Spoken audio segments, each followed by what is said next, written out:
que l'Éternel tire sa louange de la bouche de ceux qui sont à la mamelle, n'est-ce pas? Et donc, nous allons prendre un test, nous allons partager. Dans Actes des Apôtres, chapitre 3, verset 1 à 9. Verset 1 à 9. On n'a pas entendu le livre. Actes des Apôtres. Chapitre 3, verset 1 à 9. Voilà. Ça trouve, on va faire 2 lectures.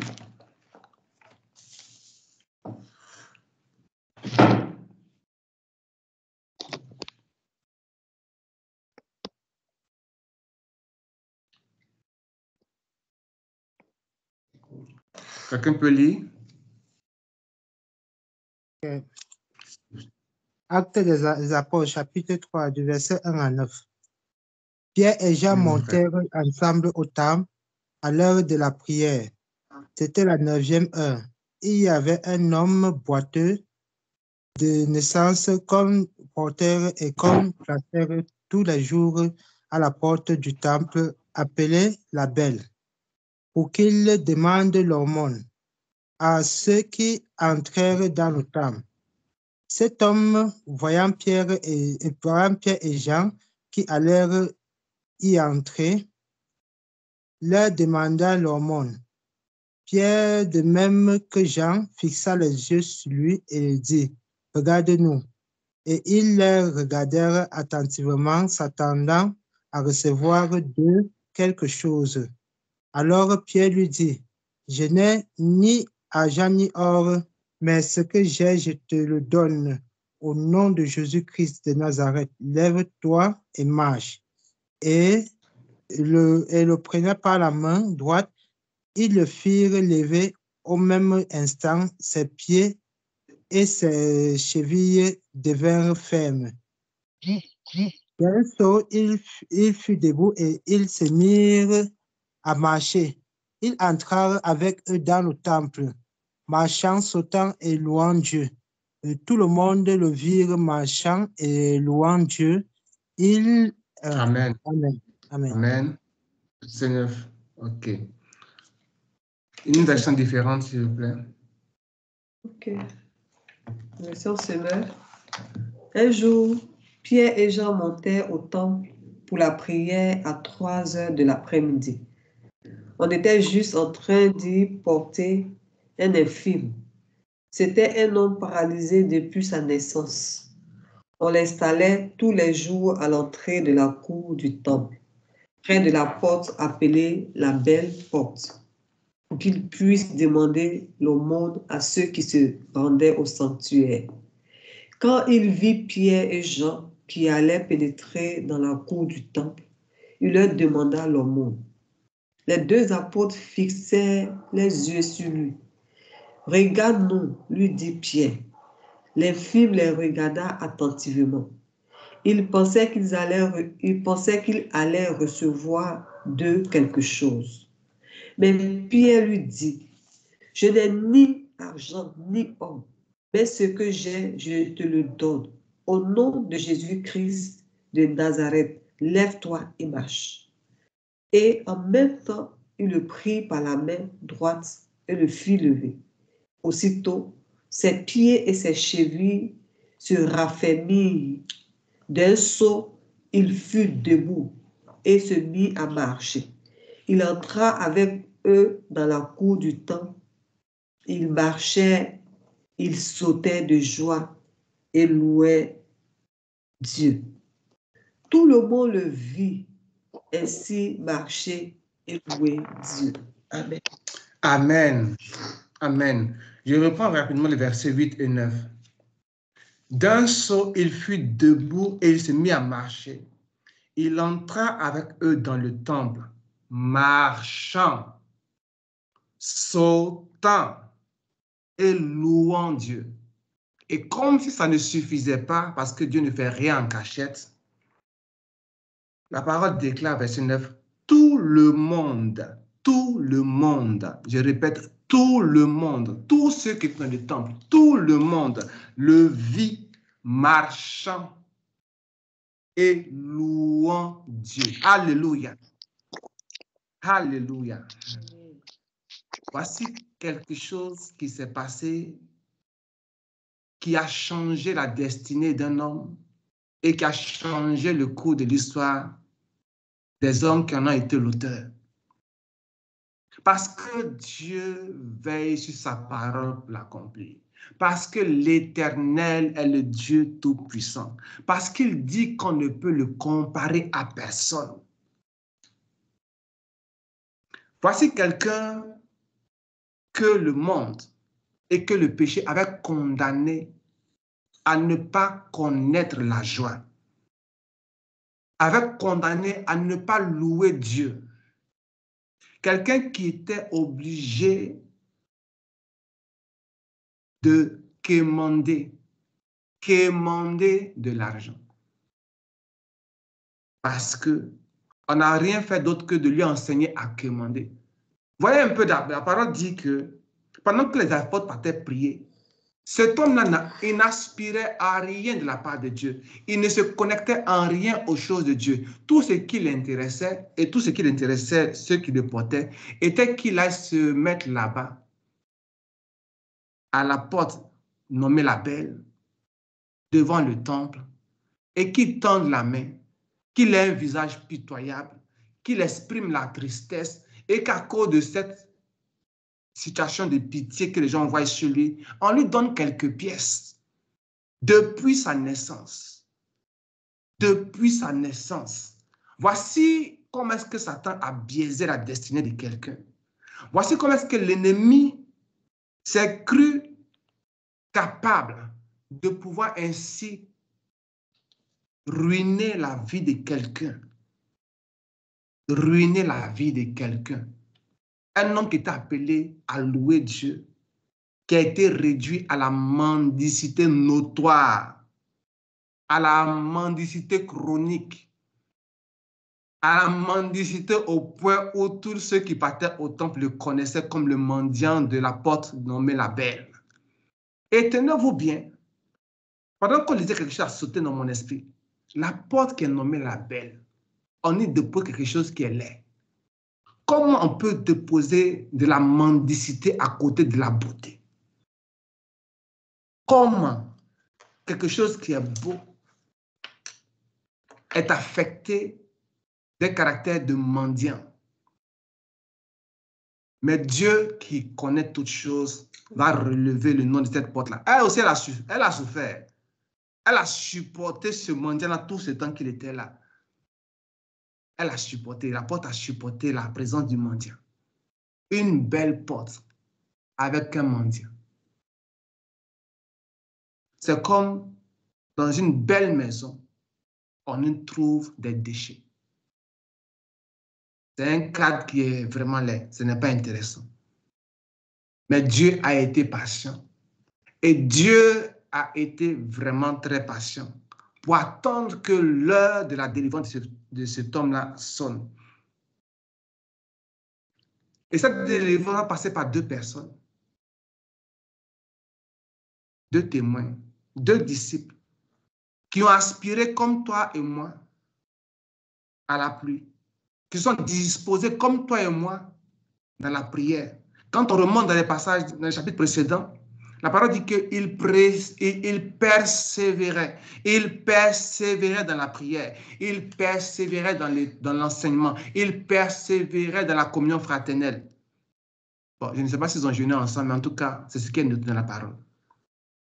La prière, les enseignements, la communion fraternelle. Il persévérait dans ces choses-là. Il ne se fatiguait pas, il ne se lassait pas. Jusqu'à ce que la Pentecôte vienne et qu'ils continuent à y travailler. Ils ne se sont pas relâchés. Et quand la Pentecôte est venue, quand la pluie est venue, ils ne se sont pas retranchés où chacun ne s'est pas divisé pour aller former un ministère. Le ministère de miracles et de puissance de Paul, de Pierre. Le ministère de guérison et d'amour de Jean. La parole dit que les deux, Pierre et Jean, montaient au temple. Et c'est là-bas qu'il partait prier. Là-bas, il partait parce que c'était l'heure de la prière. Mais ce jour-là, ils avaient rendez-vous avec le Saint-Esprit. Quand le Saint-Esprit conduit les choses et que tu te laisses conduire, bien aimé, la plus petite situation devient pour lui une occasion de manifester sa gloire. Et quand le Saint-Esprit attend que la gloire lui soit donnée, il permet que des choses extraordinaires soient accomplies au travers de toi, afin que toi-même tu te rendes compte que ça vient seulement de l'Éternel. Que ça vient seulement de l'Éternel. Chanter, taper les mains comme ça, alors que ton corps, durant toute la journée, t'a massacré. Ton corps t'a traumatisé. Mais le soir, tu ne sais même pas avec quelle force. Tu es là, tu bats les mains, tu danses jusqu'à ce que tu transpires. Tu te rends compte que c'est le Seigneur qui te donne la force et qui t'a donné la force de louer son nom, de chanter son nom. Il a suffi seulement que tu disposes ton cœur pour que la pluie soit relâchée.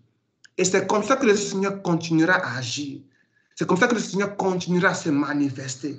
Qu'on soit seulement attentif à sa touche, qu'on soit seulement attentif à sa voix, qu'on soit seulement attentif aux circonstances qu'il met au devant de nous pour qu'il puisse se manifester.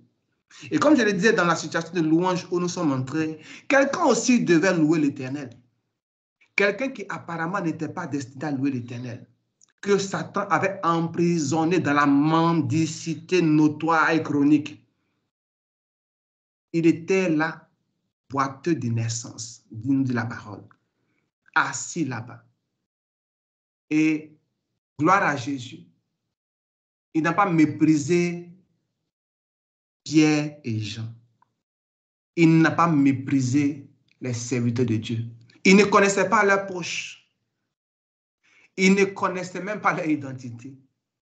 Mais ce jour-là, combien de fois, bien aimé, imaginez un peu, combien de fois Pierre et Jean sont-ils montés au temple? Combien de fois sont-ils passés par cette porte-là? Combien de fois sont-ils passés devant lui-même? Et combien de fois ne les a-t-il pas considérés? Ne les a-t-il pas dépassés? N'a-t-il pas fermé les regards sur eux? Mais ce jour-là, c'était le RDV du Saint-Esprit avec ce homme, avec ce paralytique. Et ce jour-là, il était écrit que la louange devait monter au ciel. Ce jour-là, il était écrit que des hommes voient ce qu'ils n'avaient pas encore vu. Il était écrit qu'un homme puisse ébranler leur cœur en louant Dieu. Celui qui ne s'intéressait pas à la prière, celui qui ne partait pas, qui ne participait pas à la prière, qui était laissé au dehors, à l'entrée, pendant que les autres se donnaient à la prière. C'est celui-là. On ne sait d'où ni comment. Quand le Seigneur l'a touché. Quand le Saint-Esprit l'a touché. Quand l'Esprit de gloire l'a touché, l'a visité. La louange est montée. La louange est montée. Donc, bien aimé, la louange est montée. Quand le Saint-Esprit te touche, quand l'Esprit de Dieu te touche, tu ne peux pas fermer ta bouche. Tu ne peux pas fermer ta bouche. Israël est sorti de l'Égypte, a traversé la mer Rouge à sec, comme si on avait seulement dressé le tapis rouge devant eux. Ils sont passés jusqu'au dernier des ramassis des hommes. Quand Pharaon s'est engagé dedans, la mer s'est refermée comme on ferme la porte.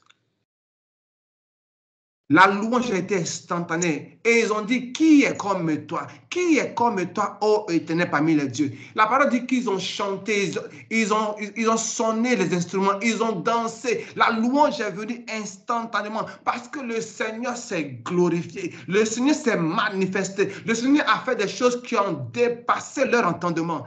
Qui pouvait s'attendre à cela? Quel spectacle peut-il imaginer? Que la mer se fende comme des murs de béton, là, ferme. Aucune goutte ne les a touchés. Aucune goutte ne les a touchés. Ils sont passés. La peur au ventre, mais ils sont passés. Ils passent, ils s'en vont. Pharaon s'engage. Apparemment, il n'y a rien. Le dernier des ramassis, quand il a mis son pied comme ça, sur la terre ferme, les vagues se referment. J'imagine un peu le bruit. J'aime beaucoup aller à la mer. Et j'aime très souvent écouter la mer quand elle est en furie. Une fois j'étais à la plage, j'écoutais la mer comment est-ce que les vagues se jettent sur la terre, le bruit que ça fait. Si vous avez déjà entendu ça, que j'en dis en Apocalypse que la voix du Seigneur était comme celle des grandes eaux, ça va vous donner au moins une idée. Et quand la mer se referme, je le dis, sur les Égyptiens, c'est un spectacle que même Moïse ne pouvait pas imaginer. C'est vrai qu'il a dit, ces Égyptiens que vous voyez, vous ne les verrez jamais plus. C'est vrai, il a dit, mais il ne savait pas comment le Seigneur allait faire. Il ne savait pas comment le Seigneur allait le faire. Le Seigneur a fait au-delà des attentes de Moïse, au-delà du peuple. Ils ont chanté, ils ont dansé, ils ont célébré Dieu. On ne sait pas qui a été le maître de cœur, comme ce soir le Seigneur a inspiré nos sœurs. On ne sait pas comment la louange est venue, mais comme ce soir le Seigneur a donné la louange. C'est comme ça qu'il a mis la louange dans le cœur des Israélites à la sortie d'Égypte après la traversée de la mer Rouge. Et voici un homme qui est touché par la puissance du Saint-Esprit qui était en eux, en Pierre et en Jean. Nous n'avons ni or ni argent, parce que ce n'était pas ça qui allait le guérir. Bien aimé, ce ne sont pas les prothèses, c'est-à-dire que les arrangements des hommes là qui vont nous donner la solution. La joie ne se paye pas. Il n'y a pas comprimé de joie. Je vous ai parlé ici une fois qu'il y a une émission que les Ivoiriens font, appelée Bonjour 2000, Bonjour 2000, etc. Quand les hommes finissent pendant 3 heures, quand ils se lèvent, ils rentrent dans leur voiture pour rentrer à la maison, la tristesse le reprend. Mais la joie que cet homme a eue là, on ne peut pas lui enlever ça. Il a été boiteux, paralysé depuis sa naissance. Jamais ses pieds ne se sont arrêtés. Jamais, jamais il n'a pu sauter. Jamais. Il avait la bouche, il avait les mains, mais ses pieds, pour sauter, pour danser, afin que sa bouche puisse louer l'Éternel, n'était pas là. Il était porté, il était porté. Bien aimé, c'était la fin pour lui d'un épisode, elle a dit, honteux, d'un épisode douloureux pour lui, être porté chaque matin, aller le déposer là-bas. Le soir, le reprend, le ramène à la maison. C'était ça sa vie. C'était ça. C'était ce à quoi l'ennemi avait destiné. Mais Dieu voulait la louange de cet homme-là. Dieu voulait que cet homme-là puisse sauter, danser pour lui, chanter pour lui, devant tout le monde. Dieu aussi attend. Dieu aussi attend. La situation que tu trimbales, chaque jour, tu la portes devant l'Éternel. C'est comme si tu n'entends pas. Tu te mets devant la porte qui s'appelle la belle. Non, je vais changer la porte qui s'appelle la belle. Là. Tu te mets devant la porte qui s'appelle Saint-Esprit. Visitation du Saint-Esprit. Tu viens, tu pries, tu loues, tu retournes. Il y aura un jour où Pierre et Jean vont s'approcher. Et quand tu vas élever ta prière, ta requête, qui semble devenir maintenant de la mendicité devant Dieu. Et tellement que toi-même tu as demandé, tu vas, et puis tu dis, est-ce que ça vaut la peine que je demande? Est-ce que ça vaut la peine que j'ai là-bas encore? Oui, ça vaut la peine. Ça vaut la peine. La louange qui sort d'une requête de persévérance, bien aimé, cette louange-là, on ne peut pas l'effacer. Le cantique de Anne était une louange issue des prières de persévérance. Des prières de persévérance. Parce que Anne avait soupiré. Anne avait soupiré. La seule femme qui n'a pas chanté, c'est Sarah. Dieu sait pourquoi. Mais Anne a chanté. Anne a chanté. Mon cœur se réjouit en l'Éternel. Ma force est relevée par son Saint-Nom. Sa bouche s'est ouverte contre mes ennemis. Anne a chanté. Élisabeth aussi, quand Marie est entrée, au son de la salutation, comme Luc nous le dit, au son de la salutation de Marie, l'enfant en elle rempli du Saint-Esprit a tressailli. Connexion de Dieu, connexion divine qui déclenche les choses. Et Élisabeth qui commence aussi à louer l'Éternel. Élisabeth aussi soupirait. La parole ne disait pas que Zacharie et Élisabeth étaient intègres. Ils étaient intègres devant l'Éternel. Des hommes pieux, des hommes de prière, ils étaient intègres. Mais ils attendaient quelque chose. Ils priaient pendant longtemps. Avec des aumônes, ils priaient. Bien aimé, comme cet homme boiteux-là, chaque jour, tout en étant sacrificateur. Aujourd'hui, on pourrait dire pasteur ou prophète, ou en tout cas homme de Dieu. Un homme de Dieu qui soupirait avec son épouse, devenir âgé, toujours avoir un enfant. C'était leur requête. Depuis combien d'années? Depuis qu'ils se sont mariés. Seigneur, un enfant. Seigneur, un enfant. À la fin, c'était comme si ça faisait pitié. Mais ils ne se sont pas découragés. Parce que quand tu attends de Dieu l'accomplissement d'une promesse, ton cœur se prépare sans que tu ne le saches à monter une louange que toi-même tu ne connais pas. Un cantique que personne n'a chanté. Un cantique que personne n'a composé. Les paroles te viennent comme ça de l'Éternel. Alléluia. Dieu est bon. Dieu est bon. Dieu est fidèle. Dieu est merveilleux. Les gens disent que nous sommes fous quand on parle de Dieu. Oh oui, notre folie là vaut 10 000 fois la sagesse des hommes parce qu'ils ne savent pas de quoi nous parlons. Comment quelqu'un, on lui dit, je n'ai ni or ni argent, mais ce que j'ai, je te le donne. Au nom de Jésus-Christ, lève-toi et marche. Ce nom-là seul, rentre dans ses os. Par la puissance du Saint-Esprit, touche ses chevilles. Par la puissance du Saint-Esprit, touche ses os.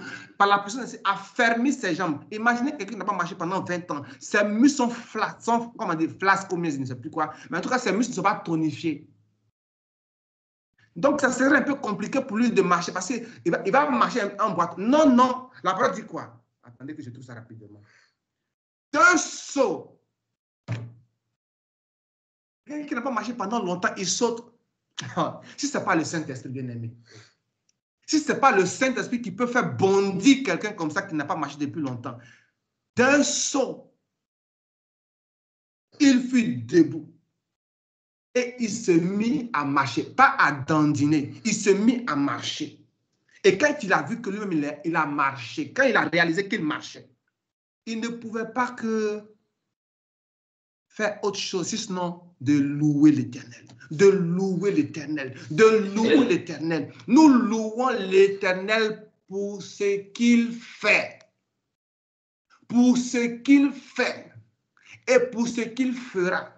Parce que la louange appartient à l'Éternel. Dieu a fait marcher des paralytiques. Dieu a déversé son esprit sur des hommes. Dieu a déversé son esprit sur des femmes. Dieu a décanté les situations. Dieu a délivré. Et Dieu va encore délivrer. Parce qu'il attend de toi la louange.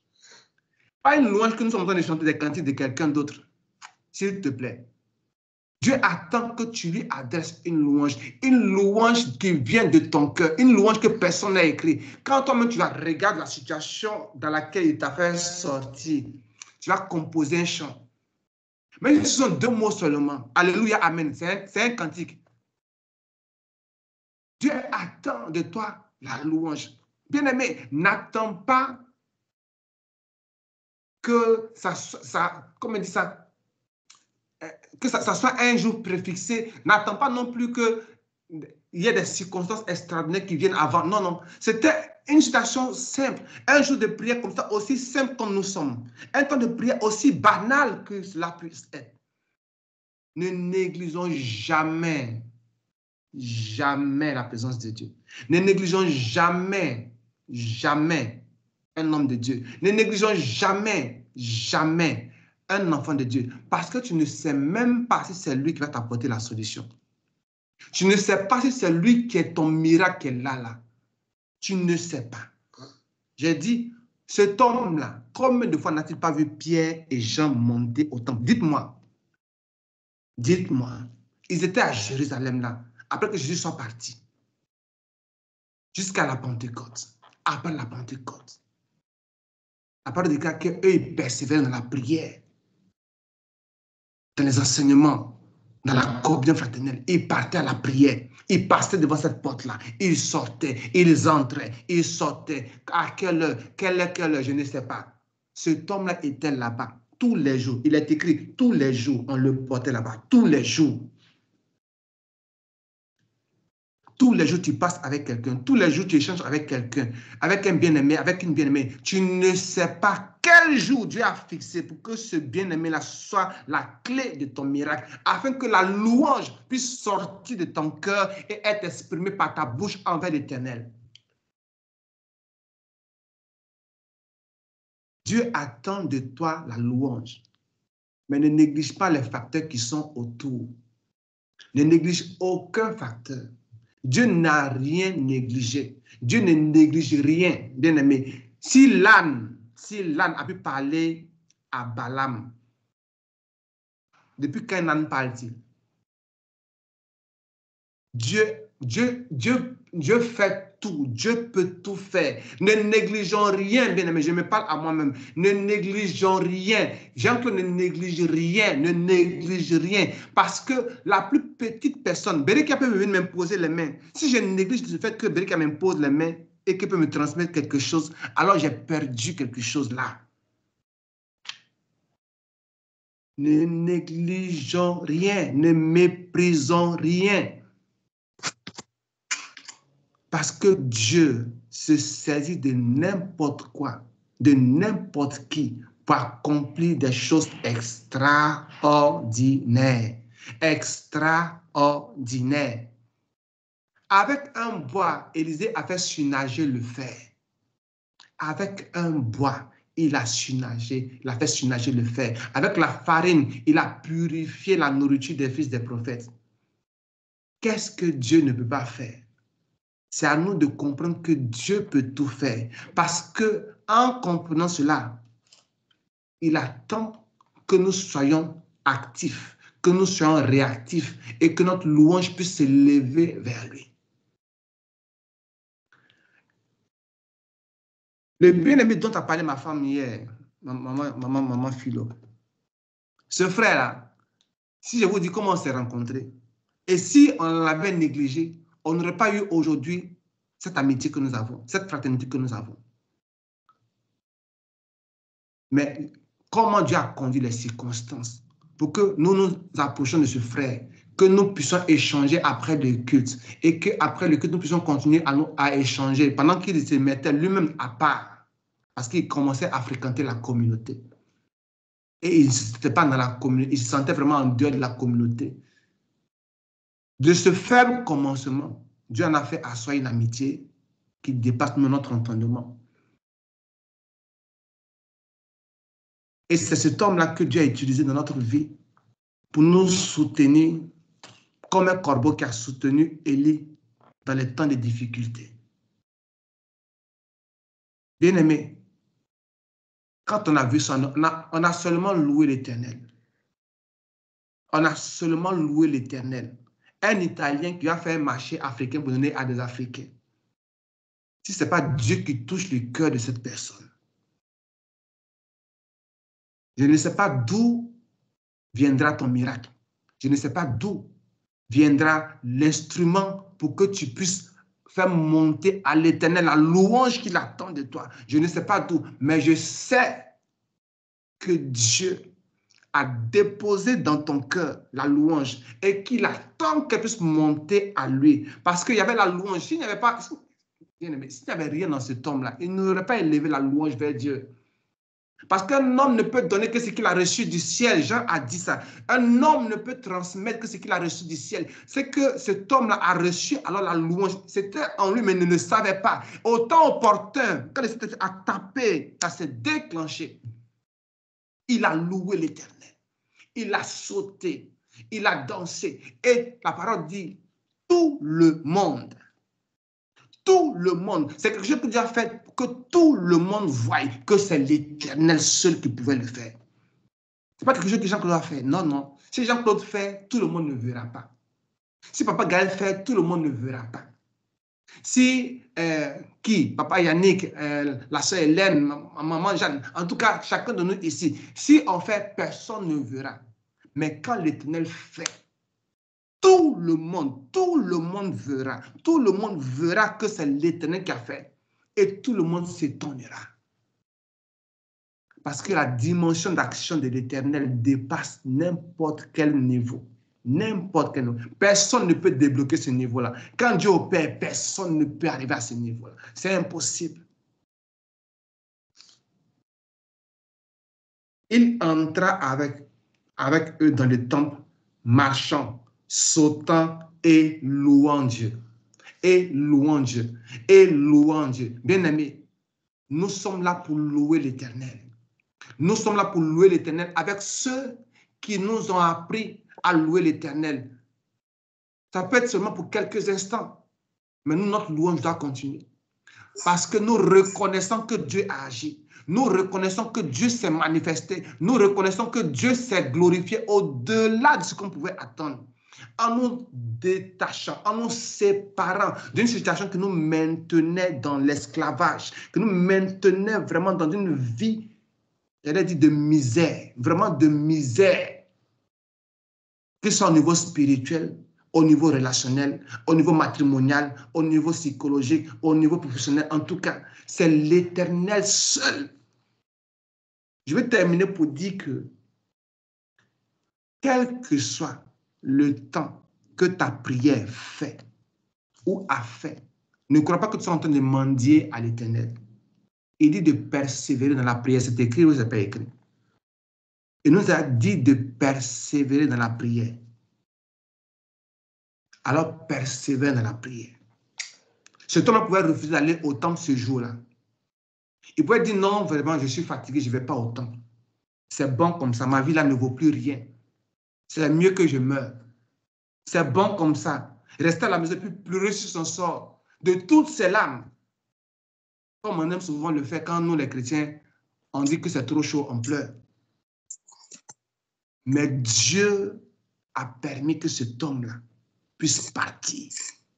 Parce que ce jour-là, Dieu avait chargé Pierre et Jean de la mission de changer sa destinée, de fermer le livre de la mendicité pour toujours, de le sceller et de le jeter dans les abîmes pour toujours et pour toujours. Plus jamais cet homme-là n'est retourné à devenir boiteux. Plus jamais.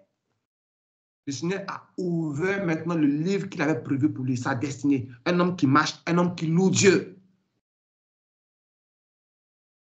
Ne t'arrête pas de prier pour cette requête-là. Es-tu boiteux? Es-tu boiteuse quelque part? Ne t'arrête pas. Tant que le Seigneur te donne la force d'aller devant lui pour crier à lui pour cette requête-là, va! Parce qu'il y a le jour où Pierre et Jean vont se présenter à toi. Et ce sera le jour où tu vas élever la louange vers l'Éternel parce que cette paralysie-là sera totalement anéantie. Cette requête sera totalement puissamment exaucée. Et toi, tu vas bondir, tu vas louer, tu vas marcher. Et tout le monde verra l'accomplissement. Alléluia. Dieu, c'est comme ça il agit. Dieu, c'est comme ça il agit. Parce qu'il veut que tu le loues. Parce qu'il veut que tu arrêtes de pleurer. Parce qu'il veut que tu arrêtes de penser qu'il est incapable. Dieu veut que tu le loues. Et pour le louer, il faut qu'il démontre qu'il est capable. Il faut qu'il démontre qu'il est capable. Pour que maman Philo le loue, il faut qu'il lui démontre qu'il est capable de donner de l'enfant. Pour que maman Hélène le loue, il faut qu'il est capable de lui donner un mari. Il faut qu'il démontre que ce qu'on lui demande, il est capable. Il dit c'est vrai, mais il fait. Il démontre. Dieu démontre, bien-aimé. N'est-ce pas qu'il a démontré à maman Jeanne la libération? Elle sait que Dieu libère. Elle sait que Dieu intervient. Mais quand il s'est levé, dans son impuissance totale, elle n'a pu que louer le Seigneur parce que la délivrance qui est venue là, ce ne pouvait être que l'Éternel. Ce ne sont pas les prières. Parce que si elle priait, elle s'était délivrée, elle a dit non, j'ai prié. Non. Elle était incapable maintenant de prier. Et dans la faiblesse de son esprit, de tout son corps, de toute son âme, Dieu s'est levé comme le vaillant héros. Et elle a chanté. Et ce soir encore, elle a chanté. Et elle continuera à louer et à remercier le Seigneur parce qu'il est intervenu. Vraiment que Dieu nous donne de persévérer. Moi aussi, je veux louer l'Éternel. J'espère que toi aussi, tu veux louer l'Éternel. Il n'a pas fini. La parole déclare qu'il renouvelle ses bontés, ses compassions envers nous chaque jour. Puissions-nous faire confiance à l'Éternel, quelles que soient les situations, quelle que soit la durée, quelles que soient les circonstances. Et je veux dire, ne méprisons aucun enfant de Dieu. Parce que nous ne savons pas qui est le vecteur de notre miracle. Qui est le portateur de notre miracle? Laissons Dieu conduire notre cœur dans le discernement et attendons-nous à lui avec un esprit de reconnaissance et de louange. Amen. Amen. Amen. Amen. Amen. Nous allons vraiment remercier le Seigneur. Nous allons remercier le Seigneur parce qu'il est bon. L'Éternel est bon. Il est fidèle. Nous allons dire merci au Seigneur pour comment est-ce que dans sa grâce infinie, il agit encore. Il agit encore. Le nom de Jésus agit encore. Il a dit lui-même, jusqu'à présent, mon Père agit, moi aussi, j'agis. Il a parlé au présent. Et quand on lit ce verset-là, c'est encore au présent. Nous allons dire merci au Seigneur. Merci au Seigneur parce qu'il est le Dieu qui change les situations. Il est le Dieu qui transforme les situations. Il est le Dieu qui connaît nos situations pénibles, douloureuses, honteuses, indignes. Mettez tous les superlatifs négatifs que vous voulez. Mettez-les dedans. Il est le Dieu qui les connaît tous. Mais il est le Dieu qui les change afin que nous puissions lui offrir des sacrifices de louange. Vraiment, rendons-lui grâce. Disons-lui merci. Merci encore pour sa parole. Merci encore pour sa présence. Merci encore pour comment il vient nous encourager ce soir à continuer à compter sur lui. Alléluia. Remercions le Seigneur ensemble. Merci Seigneur. Merci Jésus. Merci parce que tu ne te lasses pas de faire du bien. Merci parce que tu es le Dieu d'amour et de bonté. Merci parce que tu es fidèle et tu ne changes pas. Merci parce que tu es glorieux, tu es majestueux. Merci parce que tu as le contrôle de toutes choses dans le creux de tes mains. Merci parce que Adonai, tu es au-dessus de toutes choses. Merci parce que, Seigneur, même les projets les plus ténébreux des ténèbres pour toi sont devenus des instruments que tu utilises pour glorifier ton nom. Rien n'échappe à ton autorité. Rien ne peut t'influencer. Rien, Seigneur Dieu, n'est capable de changer tes plans à condition seulement que nous-mêmes, nous nous opposions à toi. Mais toi encore, tu vas au-delà de cela. Tu es tout puissant. Tu es vraiment tout puissant. Tu es l'Éternel des armées. Tu es le roi de gloire. Tu es le Dieu vivant. Tu es celui qui est sorti vivant et triomphateur du tombeau. Tu es celui qui a massacré l'enfer. Oh Jésus. Et tu es celui qui a redonné vie à nos vies qui étaient en train de mourir. Nous te célébrons de tout notre cœur. Nous te magnifions de tout notre être. Nous t'exaltons avec tout notre cœur, nous te magnifions, Jésus, parce que tu es Dieu. Oh, merci, Seigneur. Merci pour cette parole merveilleuse que tu nous donnes encore, qui réjouit notre cœur, qui réjouit notre cœur, qui réjouit notre cœur, car il y a de l'espérance pour nous, il y a de l'espérance pour nous. Aucune requête de prière, aucune situation n'est trop compliquée pour toi.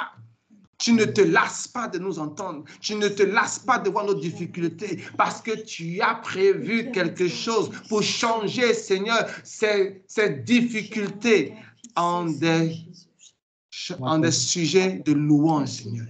Nous te rendons toute la gloire. Vraiment, nous te rendons toute la gloire. Tu es un bon Père. Tu es merveilleux. Tu es bon. Et nous te disons merci. Du fond de notre cœur, nous te disons merci. De tout notre cœur, nous te disons merci. Avec tout ce qui est en nous, esprit, âme et corps, nous te disons merci, Jésus. Merci, Jésus. Nous t'aimons. Ah, nous t'aimons. Reçois toute la gloire. Infiniment. Infiniment, infiniment merci. Au nom merveilleux de Jésus-Christ, nous avons prié. Amen. Jésus-Christ. Amen. Amen. Nous allons encore prier, bien-aimés, pour demander au Seigneur la persévérance. Quel est le sujet que tu as mis dans l'armoire, dans le tiroir que tu as carrément bouclé pour dire, bon, c'est bon, Dieu il y a longtemps que j'ai pris pour ça, ça fait quand même 50 ans que j'ai pris pour ça. Dieu ne m'entend pas, c'est bon comme ça. Ou la parole te dit, regarde, Dieu ne va pas t'exaucer, pas la peine de fatiguer le Seigneur. Ça, c'est une requête que Dieu n'a pas de... Quel est le sujet que tu as mis dans les oubliettes, bien-aimé? Voici un homme boiteux de naissance. On n'a pas dit un jeune homme, c'est écrit un homme, et qu'il avait minimum 40 ans. Minimum 40 ans. Mais que chaque jour, comme une poupée, il veut pas, on va le faire asseoir là-bas, à la porte là-bas, pour qu'il aille mendier. Il ne veut pas, on le fait asseoir là-bas. Quelle est la requête que pour toi, tu as tellement prié et pendant 10 ans, Dieu ne t'a pas exaucé. Tu as mis aux oubliettes. Ce soir-là, va prendre. Amen. Va la prendre, cette requête-là, et ramène-la devant le Seigneur. Et persévère. Pierre et Jean sont en train d'aller au temple. Tu ne sais pas à quelle heure ils vont passer. Mais toi, il faut seulement que tu discernes que c'est Pierre et Jean pour leur demander d'intervenir. Il faut que seulement que tu discernes. Prions que Dieu nous donne la persévérance dans la prière. Prions que Dieu nous donne la persévérance pour les requêtes qu'on va abandonner. Prions parce que Dieu entend la prière. Dieu entend. Prions le Seigneur au nom de Jésus-Christ. Oui, nous venons encore à toi dans le nom puissant de Jésus-Christ. Et nous voulons, Père, de tout notre cœur, nous remettre entre tes mains. Tu es témoin que moi-même, Seigneur, il y a des requêtes pour lesquelles je ne prie plus. Parce que je dis que ça fait longtemps que je prie et que je n'ai encore rien reçu. Alors, je les ai carrément mis à part. Je m'en suis séparé dans mes requêtes. Je n'y pense même plus. Et certainement qu'après, ou pendant même que je suis en train de prier, cela va me revenir. Mais certainement, je suis convaincu, Père, en toute âme et conscience, qu'il y a des requêtes que j'ai carrément mis aux oubliettes. Parce qu'il y a longtemps que je prie pour cela. Et qu'il y a longtemps que j'attends l'exaucement qui n'est pas encore venu. Oh Seigneur, pardonne-moi. Pardonne-moi. Combien de fois n'ai-je pas méprisé Pierre et Jean? Combien de fois n'ai-je pas regardé à des hommes de Dieu et ne les ai pas considérés? Tellement il y a des faux hommes de Dieu. Tellement il y a des faux hommes de Dieu. Ça fait que, Père, même ceux qui sont bons, on les met tous dans la même boîte. Mais aide-moi, Seigneur, à discerner qui sont Pierre et Jean pour ma vie. À discerner qui sont Pierre et Jean pour notre vie. Afin que, Père, quand ce sera le temps pour que nous puissions nous connecter à eux, Père, que nous ne passions pas à côté.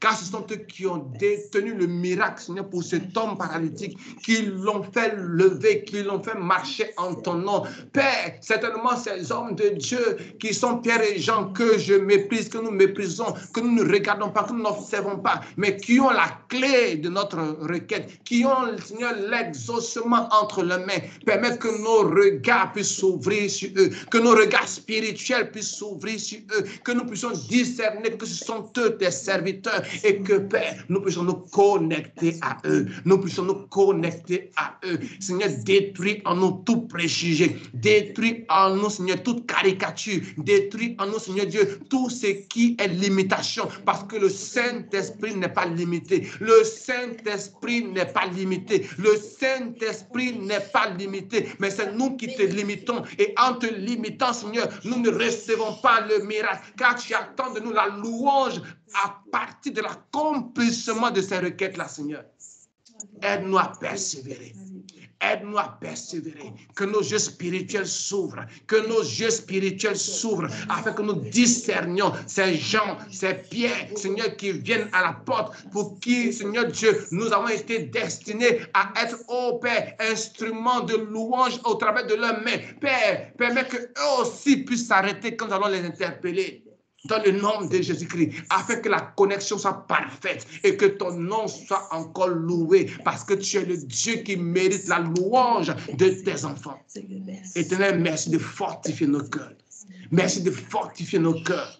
de continuer, Seigneur Dieu, à prier, de continuer à prier sans nous lasser, de continuer à t'apporter la requête sans nous lasser, comme la veuve devant le juge unique, sans se lasser, que nous aussi ne nous lassions point, mais que nous puissions compter chez toi, parce que tu es le Dieu qui exauce. Tu es le Dieu qui exauce. Nous te rendons toute la gloire, Seigneur. Merci infiniment. Merci infiniment. Merci infiniment. Que toute la gloire, l'honneur et la puissance te soient élevées à toi seul le roi, le seul sage, l'éternel Dieu, le vivant, celui qui fait de toutes choses son armée, car il a créé toutes choses pour sa gloire. Oui, c'est à toi, notre merveilleux Père, que nous avons élevé ces requêtes. Au nom merveilleux, majesté de Jésus-Christ, nous avons prié. Amen. Amen. Amen. Que Dieu nous bénisse. Que Dieu nous bénisse. Vraiment, que l'Éternel nous bénisse. Amen. Voilà. Dieu nous bénisse. Je voudrais